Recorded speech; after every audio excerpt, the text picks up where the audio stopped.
All right, so is there anyone that wants to give this a try? I just asked you a question for No, clarification. no, no. Now, I'm having difficulty conveying my meaning to you, so I'm wondering if there's anyone else that understands what Yeah, I'm His question is saying and they have a illegitimate. He's He's looking asking for the if you have A a and not A. specific Right. variation on a common theme you want to address, or you want the entire non-Christian side ferreted out and show how they each lead to a contradiction. All right. So what I mean by necessary is that its negation would entail a contradiction in the form of P and not P. So your position is that God is the necessary precondition for all things that are not God, which would mean that okay. the negation of such would result when there would be a contradiction which can be derived in some Hmm? form, in some logical form. Typically, it's logically um, constructed in the form of P and not P. So, what is the contradiction in a world in which there is no God? I, again, that's too broad of a question. I don't understand if you're just trying to make a broad scope of all non-Christian worldviews, or if you're talking about a specific non-Christian worldview. I just don't. I'm not understanding the question. Would you like Do a you know what God? specific example for that?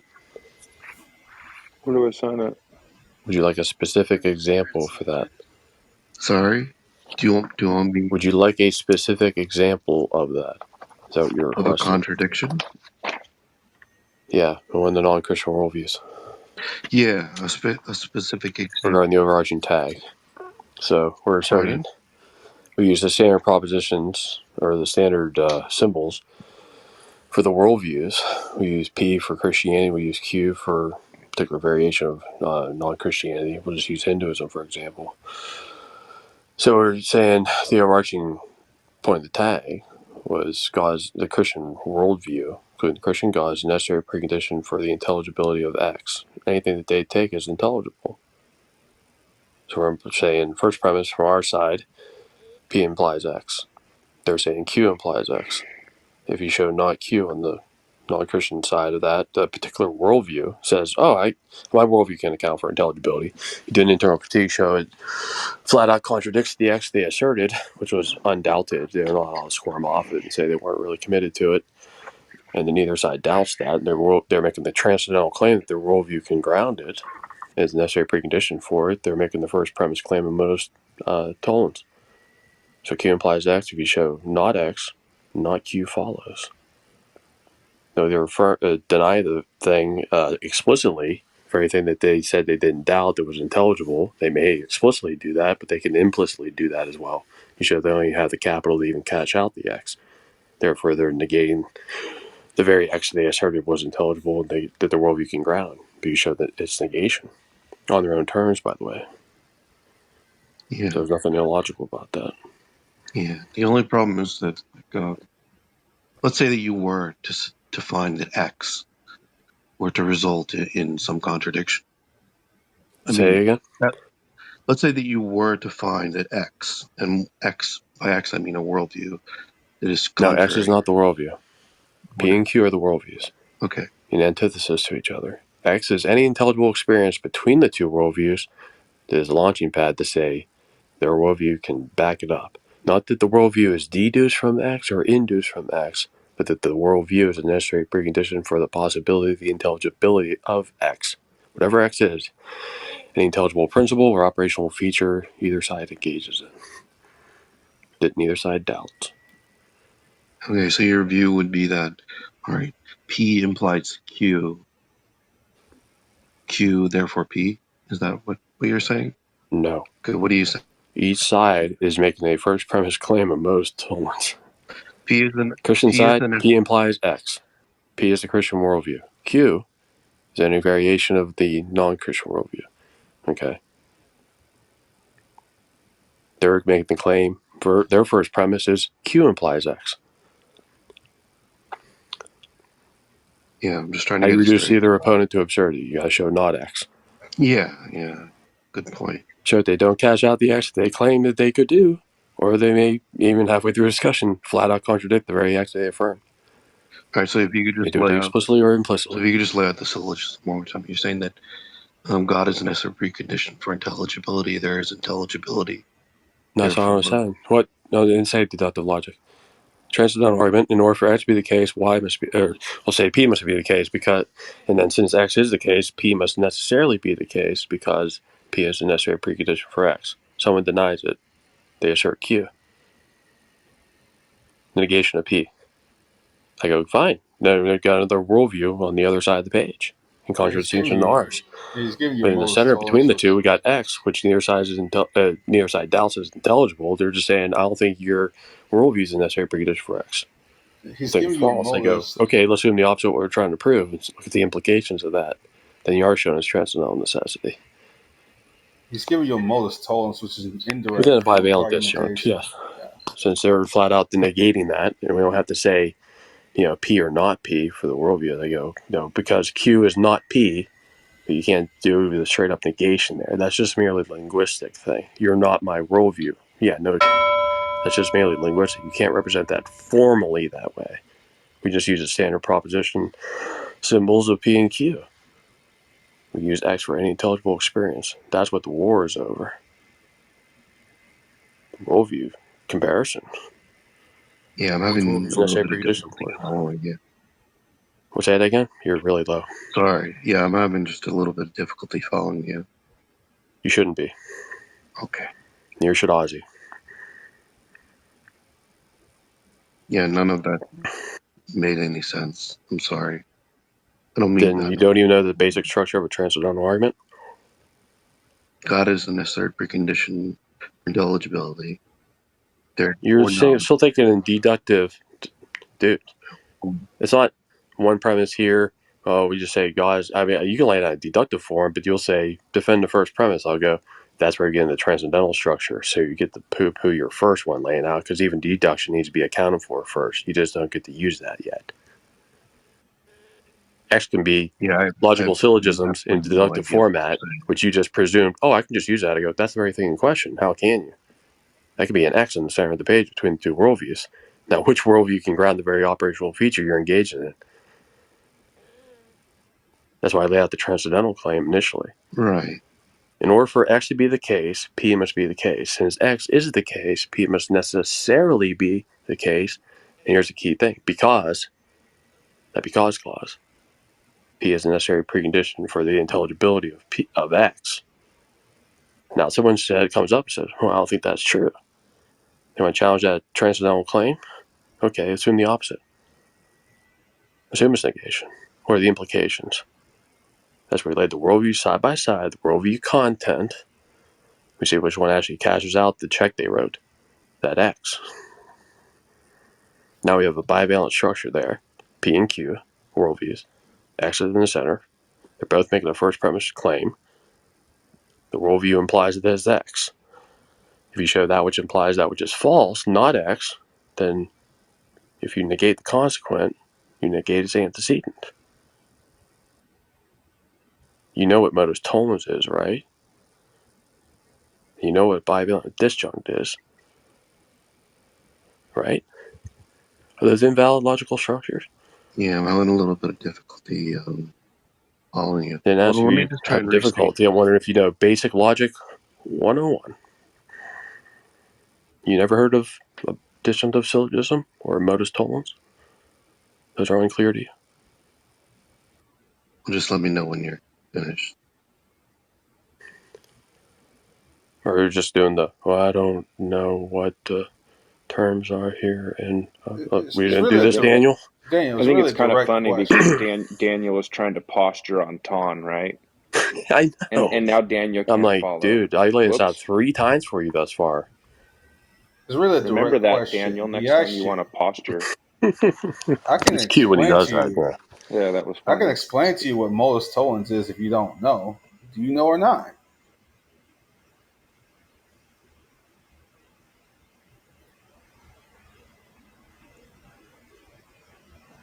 It's the same structure. I just replaced the symbolic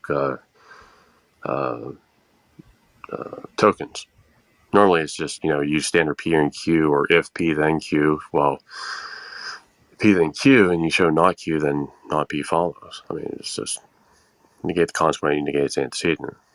That's just the I opposite of don't know modus if ponens. he's. I don't know if he's getting messaged or if he's looking it up right Probably. now. I don't know. Who knows? This thinking on the fly they have to do. I just got blindsided by like basic logic textbook. I guess I better pull this down from the shelf. Daniel's thinking to himself in a monotone voice in his mind. I mean, I don't. Yeah, I have a lot of soul searching to do at this point. I was just. You were being asked the right question. Do you know what modus tollens is or not, Daniel?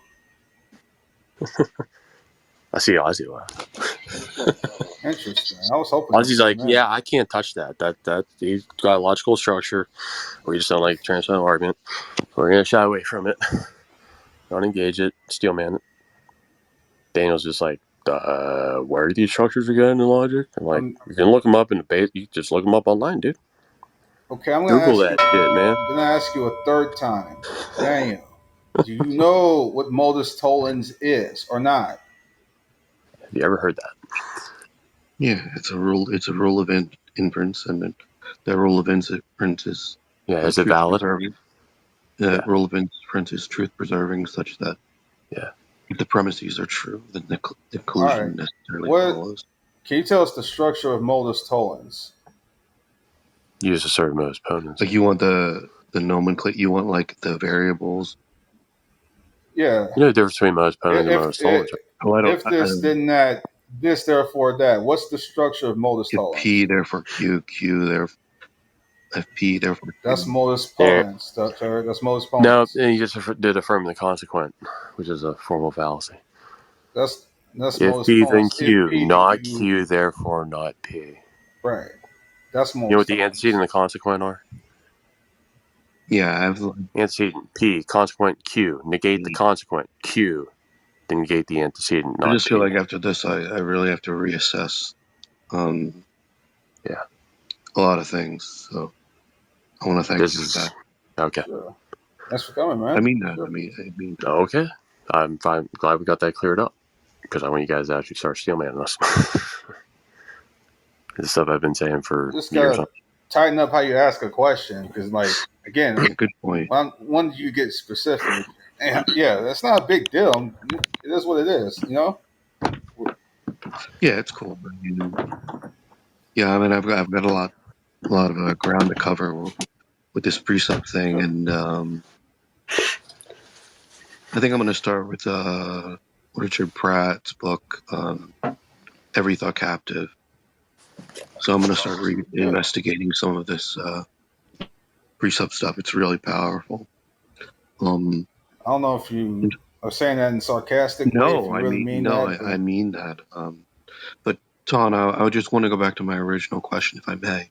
yeah, go ahead. Sure. Is that cool? Yeah. All right. Man.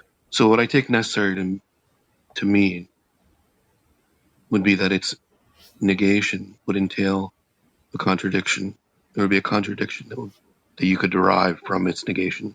And I ask you, your claim is that God is necessary, and I've asked you, what is the contradiction in a world in which there is no God? So I'll ask that one last Oh, time. I'll try. well, the contradiction is very simple. It's like, I mean, one basic contradiction would be like if we're looking at a, okay, hold on. I'm just going to just give, since you obviously didn't answer my question before, I'm just going to give you a specific example, and I don't even know if that's going to actually answer your question. But let's just give an instance of the atheist worldview, for instance. What they have to account for is things like intelligibility or rationality and things like that. The contradiction is they're saying rationality from a metaphysical groundwork of non-rationality. So basically, the contradiction is it's stipulating content that is grounded in its very negation of the content. What I'm saying is they're talking about rationality, which is indicative of agents and creatures and volitional entities like humans and persons from its negation thereof. Not rationality, just the personal from the impersonal, in other words. Now, that's the contradiction right there because they're talking about intelligibility, rationality from things which are fundamentally non rational, non intelligent, which is a contradiction. They don't cash the check they wrote regarding rationality. Would you say that, so for example, the law of non-contradiction or the law of identity, would you say that either of those are epistemically prior to God? No.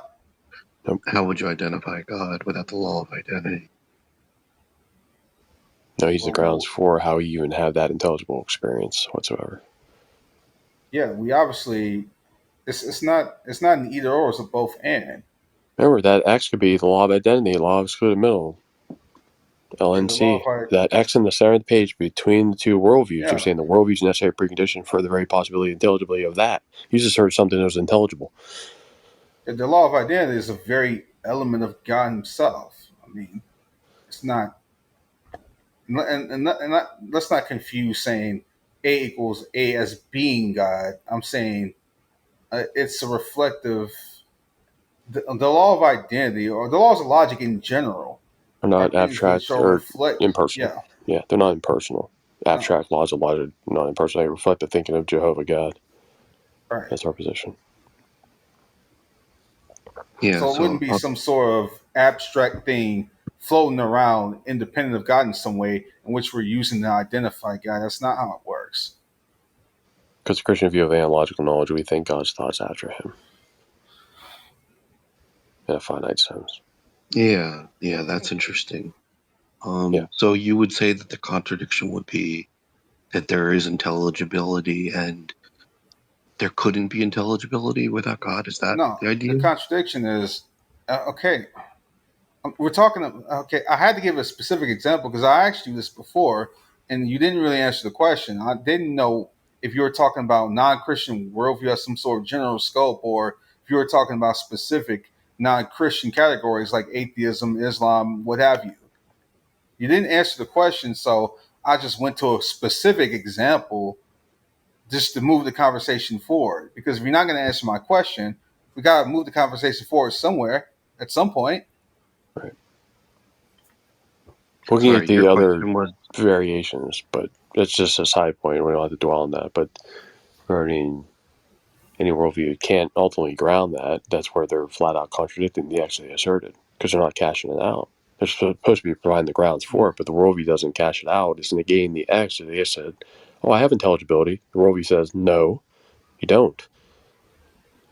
On their own Well, terms, by the way, if you via internal want critique. like a sort of a more broad approach, all non-Christian categories are gonna like the one essential thing that's needed for intelligibility, and that's the triune God. One qualifier, though, because there is a subset where you'd have Roman Catholicism, Eastern Orthodox, where Right, you right, may right, have right, them right, right. esteem one, or But deny one or yeah, more of the essentials. I go, that's an exegetical thing. So it's not because we're dealing with any acts, and those wouldn't be reflective of intelligibility then, because now they have the foundation for that. But then it's saying you're holding to the entire Christian worldview regarding the essentials or not. Roman Catholicism and contradistinction or EO denying sola fide would put them in non-Christian category. So they're asserting, yeah, I believe the Bible X, but no, I don't believe it all, so not X. sure, sure. Okay, That's a great qualifier right there. yeah, But yeah, that's just It's a the great, third that's a great or fourth point. category. It's a really good point. Um, so typically, what I understand a contradiction to be would be a statement and negation of that statement conjoined by something like "and." Right, all fire engines are red, and all fire engines are not red. And by necessary, I mean that the negation of Then such Daniel, would result. I mean, I think, why did you reject my example? Because yeah, that's what I said. I said when it comes to your worldview, you're going to make a truth statements in an objective way, but then you're going to have to turn around and deny that very thing if your worldview can't, like Matt says, cash the check. Cash the check, you're right. Right? You're Yeah, making that's a great you're point. making statements from your worldview. You're making universal statements, but you can't. But when we ask you to account for those things, you're going to have to deny the very thing that you affirm. You're going to do that with morality. You're going to have to do that with truth, right? Yeah, great points. Those would be those preconditions. But I mean, when you're up here talking about these things, are these universal statements that you're making, or can you not know anything ultimately? Also, I would say that, pardon me, my throat's. I would say that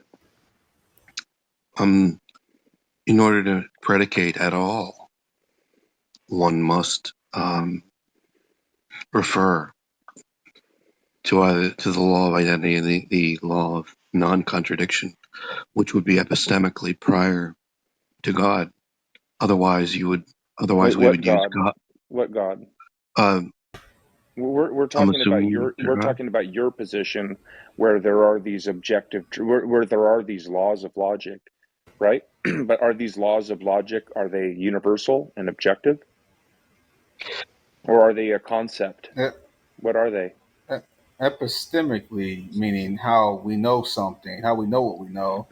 And you're saying if we're talking about how we know something, the law of identity is going to be logically prior to God. Is that what you're stipulating? Well, no. So from Daniel's worldview, where there is no God, he's invoking these laws as if they're universal and objective. Right, right. But how is he going to account for that? Is he going to then reject the thing that he affirms by suggesting that they're just a concept Good because there question. is no reality that's external to his mind? And so that would be a contradiction right away, when it comes to these laws of logic. Yeah, What that's a are they, really Daniel? powerful. No, that's a really powerful point. And Are they I would address it. are they a concept? Yeah, great point. I would address it in this way. I would say that it's obvious to me that the laws of identity, that is to say, God is God, and the law of non-contradiction, that is to say, God cannot be both God and not God at the same time and in the same way, are epistemically prior to God. So one I don't know cannot. why you're talking about God. I'm asking you from your worldview. You keep pivoting back to mine. Oh yeah, You asked for the A and not A in a world where there is no God. So I'm saying, okay, fine, reductio ad absurdum. We'll just assume that there is no God. Now you're invoking A as though it is a universal, objective type truth.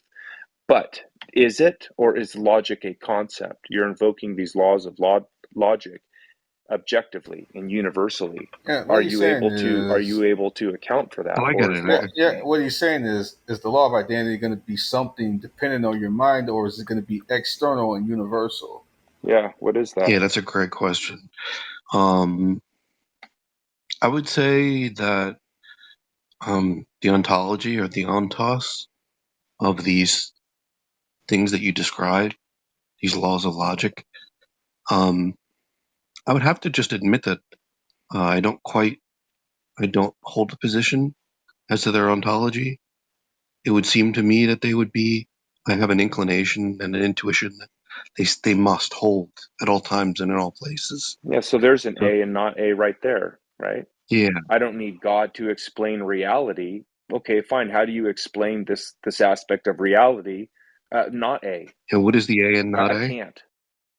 That you don't need God to explain reality, and then I ask you to explain something, and then your answer is that you can't explain it after all. That's a contradiction. So I can explain something.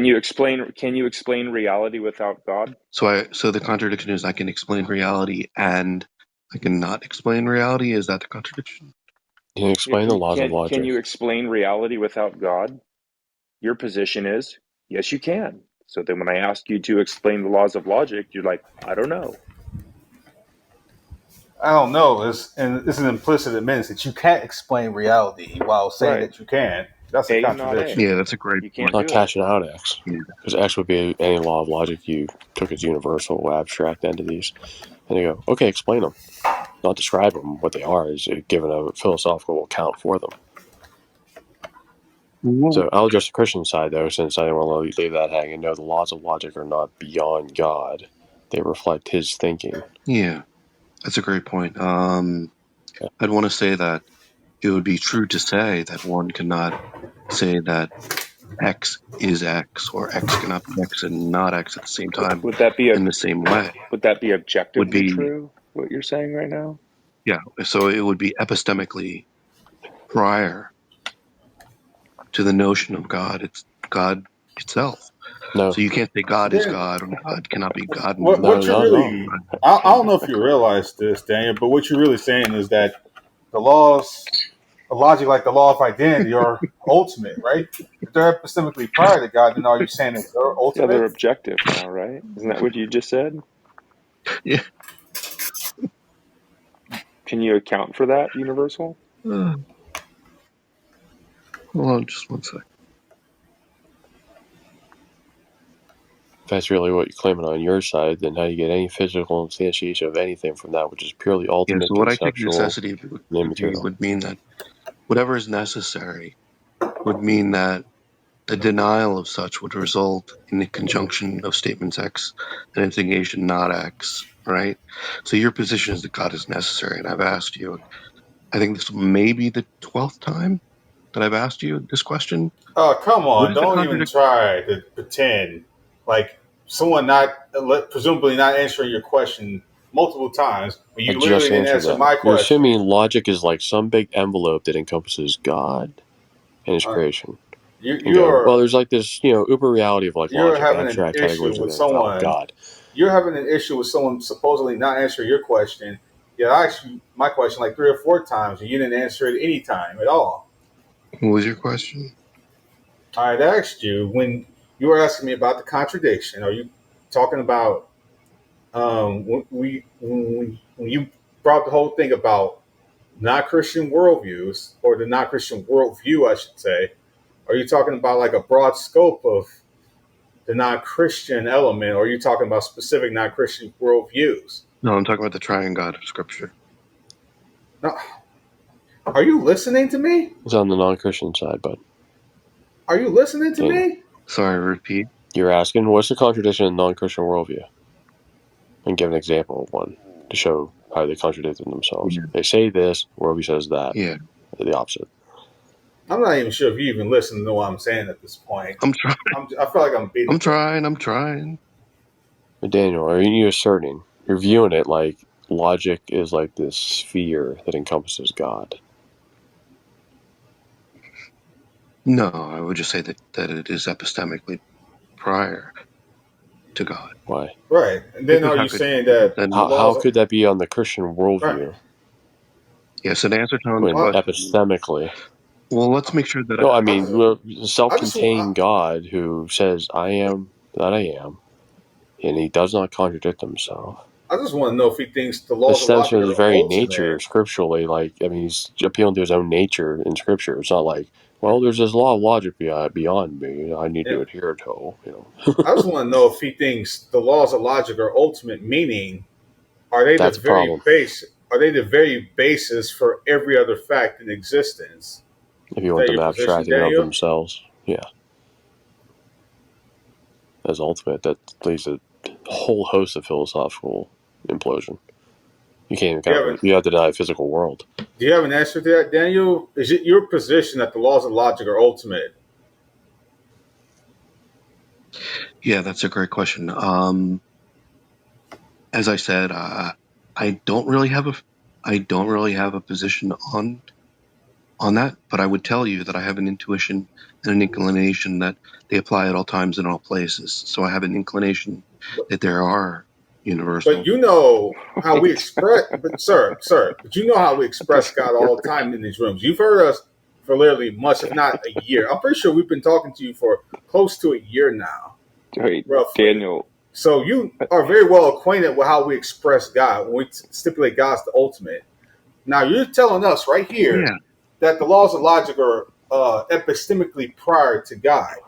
Now, what I'm asking you is if you understand from our position, we mean God to be ultimate, and you say these things are epistemically prior to God, it would suggest to me that you're saying there's something even more or beyond God, which is the laws of logic, right?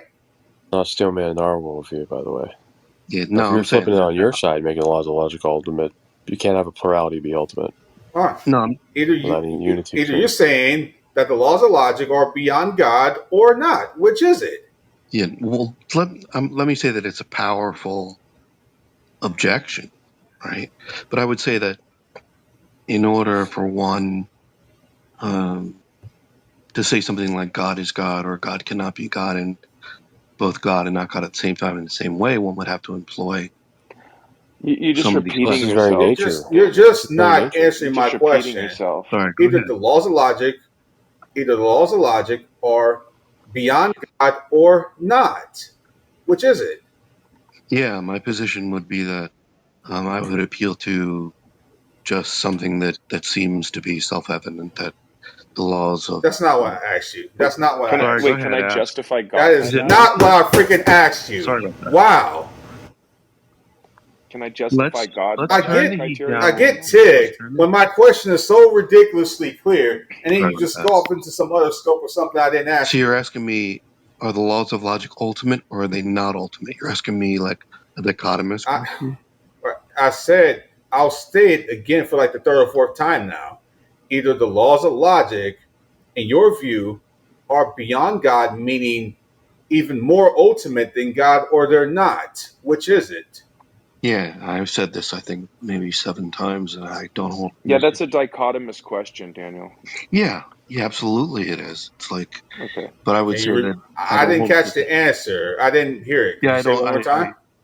Yeah, I don't hold a position one way or the other, but I can say that my intuition is such that um, Here's a Wait, problem. hold, If you don't hold the position one or the other, then you cannot logically um you invoke that cannot as an or objection. how can I put this? You cannot You, necessarily claim that the laws of logic are epistemically prior to God because you just admit you don't even take a position whether they're beyond God or not. So that claim is without warrant when you say they're epistemically prior to God. You just Daniel, admit you don't know, yet you think you can make a claim that they're epistemically prior. They're Daniel, I have epistemically prior. So, in other words, you're saying they're epistemically prior based on I don't know. an yeah, that's inclination, he to says. put it So, succinctly. Daniel, You got yeah, that's it. God exists. Daniel, God exists based on an inclination. Do you accept that? Yeah. Does that Yeah, work, Daniel? I would accept that. Okay, good. Then God exists. That's fine. It's just an inclination.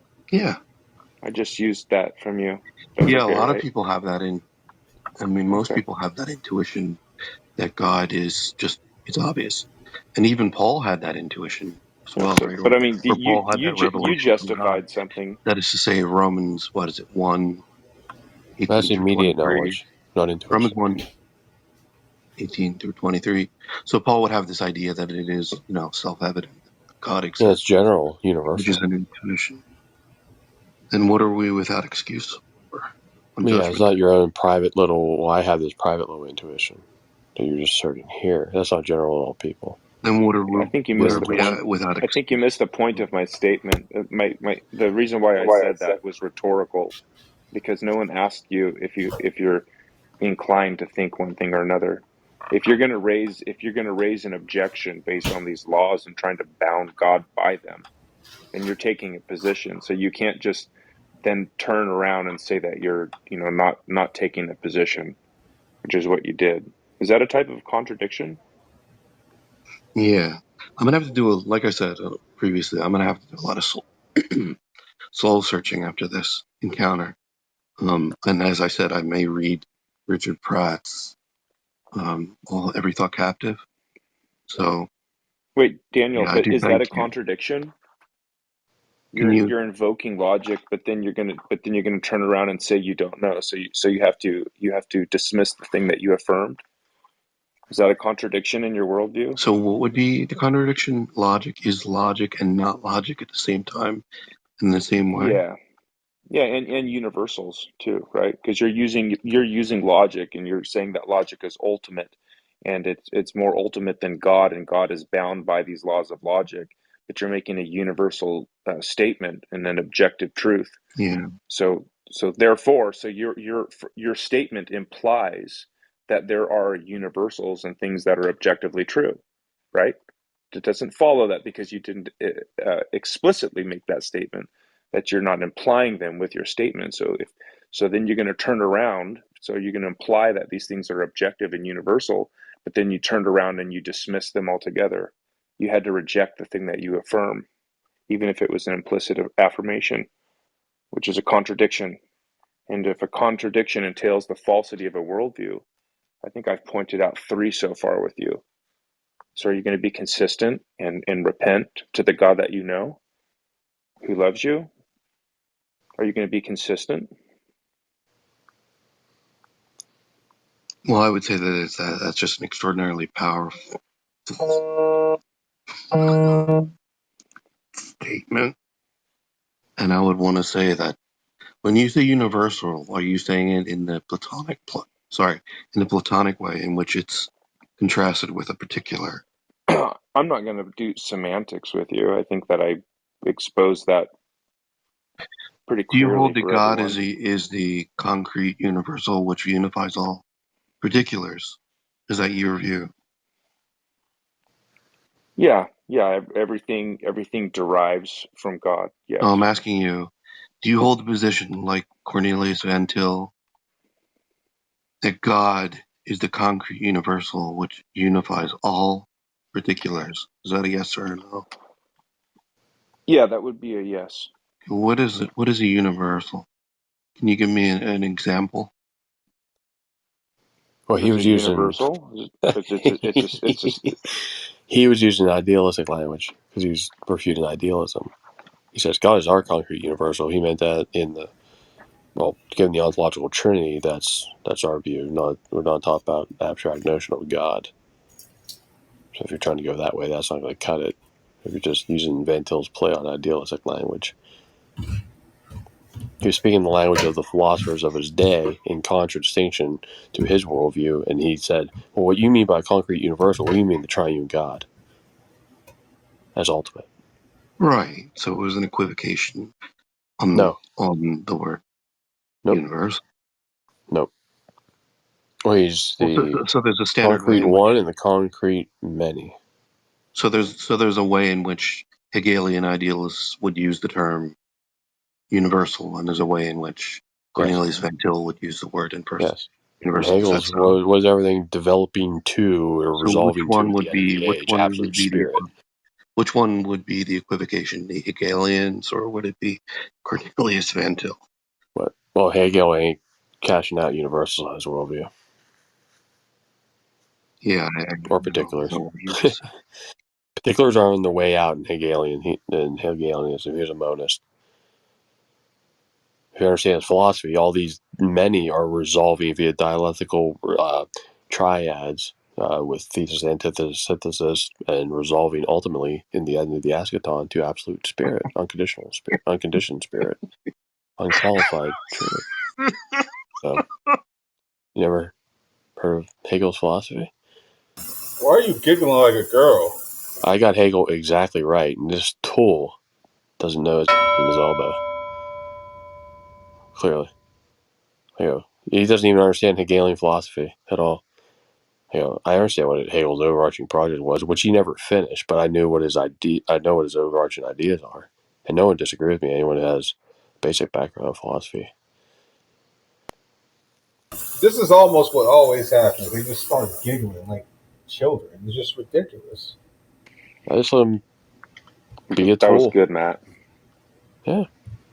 He's got our threat. I thought Ozzy was actually going to chip in, but Ozzy's like, no, he's using logic. I can't interrupt that. I go, that's right. I want you guys to step up to the plate, deal with the structure. You have to deal with the structure. And you can't refute the structure because you have to deny logic then. Did Ozzy comment in the text chat? I don't know. I don't think so. I haven't spoke to him in a while. I was hoping he'd chime in. He's probably pissed off at me for taking him to task the other day. He blew up at me.